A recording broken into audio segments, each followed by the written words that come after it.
Esse é uma cápsula e nós vamos falar agora sobre a aprovação na CCJ da Câmara da PEC 8 de 2021, que é a PEC que proíbe decisões monocráticas no STF. Vamos entender esse caso aqui, é um caso muito interessante, é uma proposta que surgiu no Senado, já foi aprovada no Senado essa PEC nos 2 turnos. Quando foi aprovada no Senado, causou um alvoroço no STF, foi o Gilmar Mendes falar com Lula, foi o Gilmar Mendes falar com o pessoal lá, porque eles entenderam isso como uma afronta ao STF, proibir o STF de alguma coisa? Não pode, não sei o que lá, né? E agora passou, já foi aprovado no Senado, está na Câmara, passou na CCJ da Câmara. Ainda tem que passar por outra comissão temática ainda e depois vai ser colocada para votação em plenário, né? Tem muita chance de passar na Câmara essa proposta. Ela de fato limita os poderes do STF. Porém, existe o risco do STF decretar isso como inconstitucional. Vamos entender essa história aqui.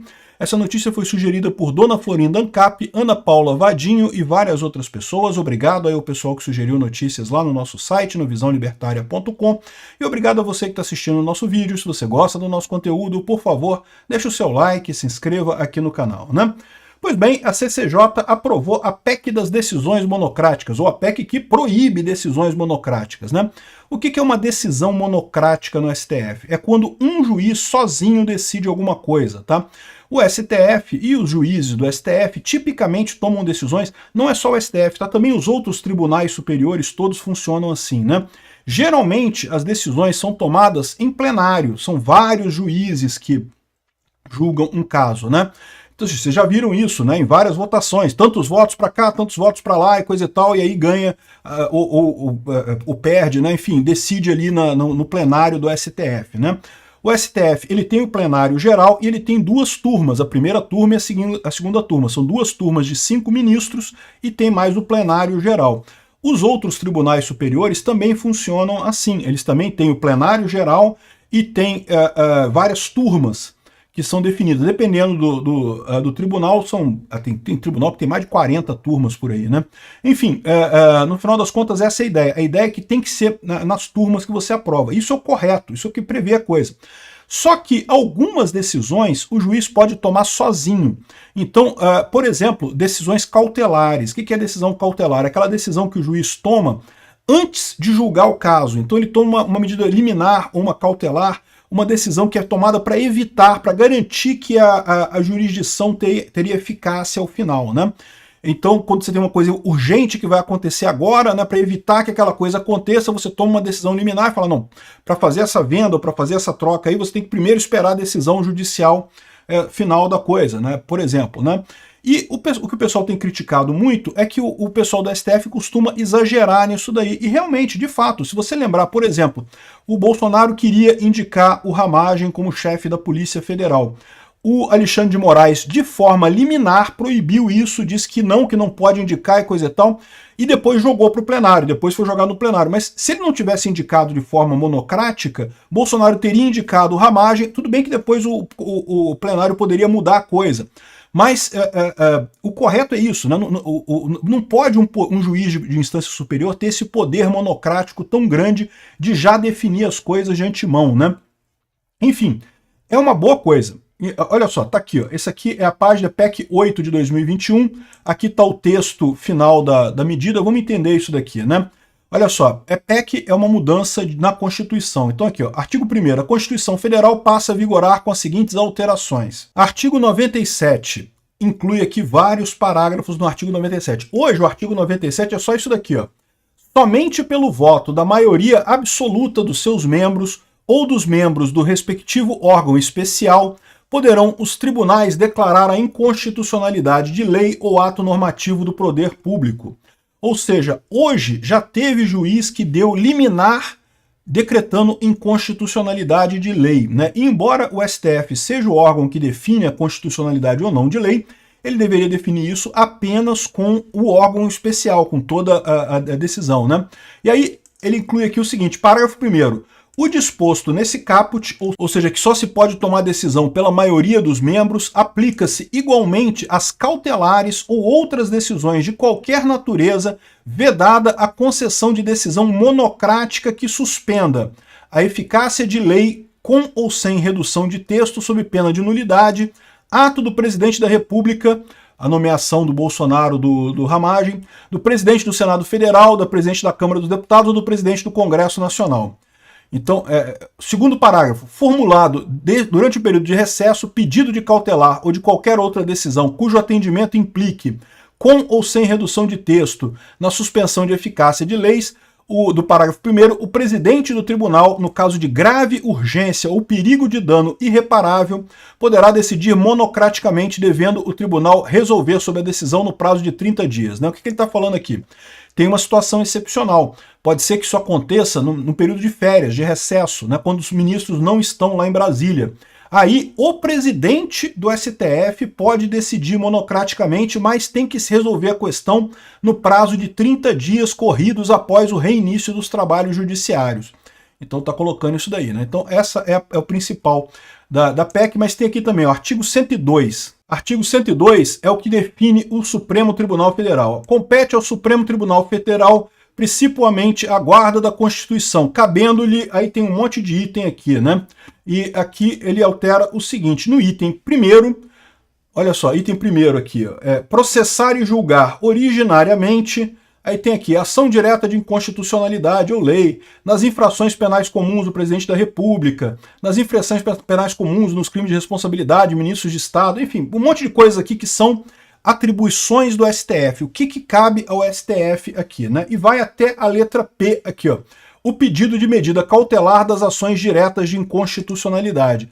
Aí ele altera a letra P aqui, ó, falando assim, ó, o pedido de medida cautelar nas ações diretas de inconstitucionalidade, nas ações declaratórias de constitucionalidade, nas arguições de descumprimento de preceito fundamental ou nas ações diretas de inconstitucionalidade por omissão, observado o disposto nos parágrafos 1º e 2º do artigo 97. Ou seja, não pode ser monocrática, né? Aí depois aqui no artigo 102 tem ainda o parágrafo 4º, inclui o parágrafo 4º, 5º, 6º e 7º, né? Então aqui, nesse artigo 102, tem até o parágrafo 3º, que fala aqui sobre outras decisões do STF, o que mais que ele pode fazer, coisa e tal. O parágrafo 3º nos recursos extraordinários, o recorrente deverá demonstrar repercussão geral, enfim. Aí inclui aqui o parágrafo 4º.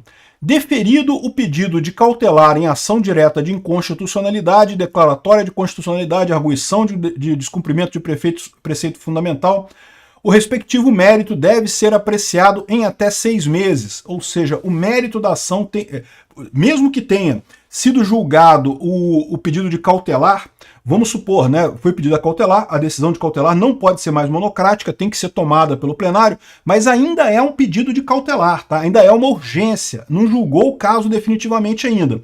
Então, no período de 6 meses, tem que julgar o caso de forma definitiva. Não concluído o julgamento no prazo que trata o parágrafo 4º, ou seja, se não encerrou o julgamento no prazo do parágrafo 4º, nos 6 meses, o processo deve ser automaticamente incluído na pauta do plenário, com preferência sobre todos os demais, respeitada a ordem cronológica para apreciação, caso exista mais de um processo com prazo vencido, sob pena de eficácia da decisão cautelar, ou seja, aquele processo que era um processo de inconstitucionalidade, ou qualquer processo levado lá ao STF, ele passa a ter prioridade no julgamento, né? Somente na forma dos parágrafos 1º e 2º do artigo 97 pode ser proferida decisão em processo em andamento no Supremo Tribunal Federal que, alternativamente, suspenda a tramitação de proposta legislativa que viole as normas constitucionais do devido processo legislativo ou, em caráter geral, afete políticas públicas, crie despesas para qualquer poder, inclusive decorrente de concessão de aumento de extensão de validade de pagamento de qualquer natureza. Olha que coisa interessante isso daqui, tá?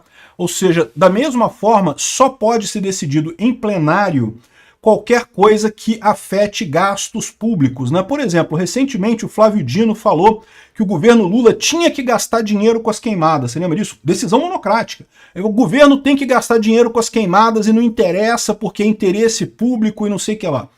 De novo, eu não vou discutir se queimadas é interesse público ou não, mas o fato do Dino sozinho ter podido criar uma despesa no governo é um absurdo isso. Então tem que ser em plenário também. Os outros têm que também apoiar esse negócio, né? Parágrafo 7. As decisões que tratam o parágrafo 6º aplica-se o disposto no parágrafo 4º e 5º também, né? Então, nesse caso também, tem que ser julgado em 6 meses e não sei o que lá. Aqui, ó, no artigo 103, o artigo 103 podem propor ação direta de inconstitucionalidade e ação declaratória de constitucionalidade.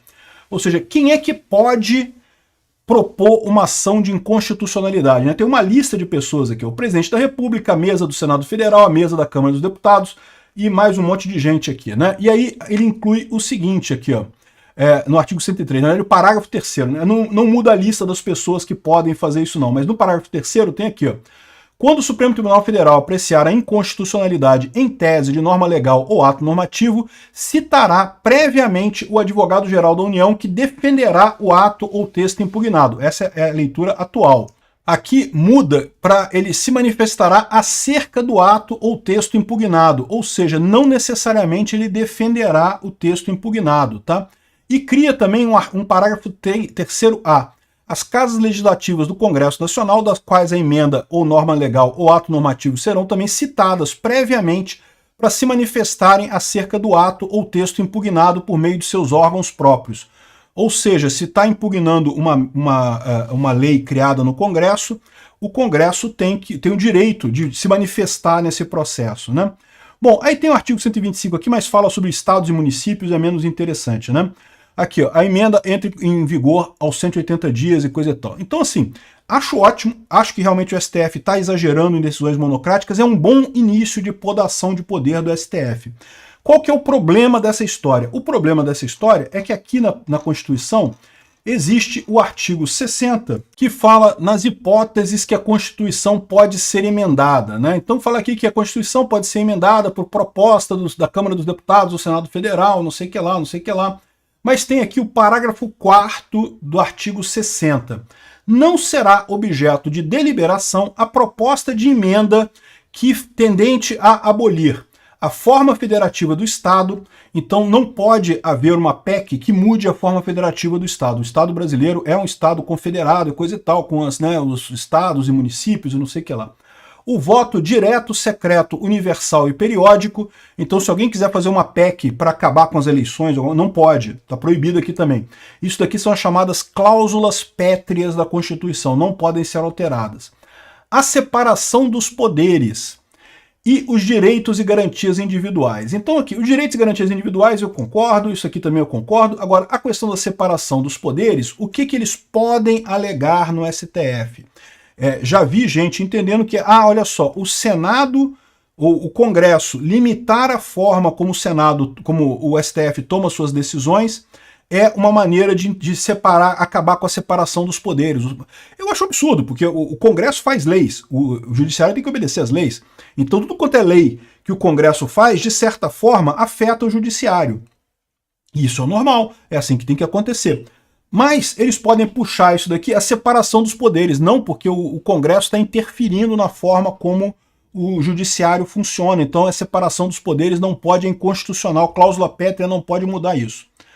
Eu vejo a coisa desse jeito. Vamos ver o que vai acontecer. Eu espero que não. Eu espero que o STF entenda que realmente ele está exagerando e que tem que ser contido de alguma forma e que essa é uma maneira legítima de conter esses abusos do STF, né? E eu acho que é até pouco. Tem que ter mais. Isso aqui não pode servir como alternativa ao impeachment de ministro do Supremo, não. É preciso ter impeachment.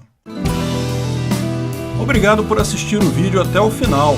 Além de curtir, compartilhar e se inscrever no canal, considere se tornar patrocinador com valores a partir de R$ 1,99. Clique no botão Seja Membro abaixo para saber as condições e vantagens de patrocinar o canal. Mais informações sobre o nosso projeto, visite nossos sites indicados na tela.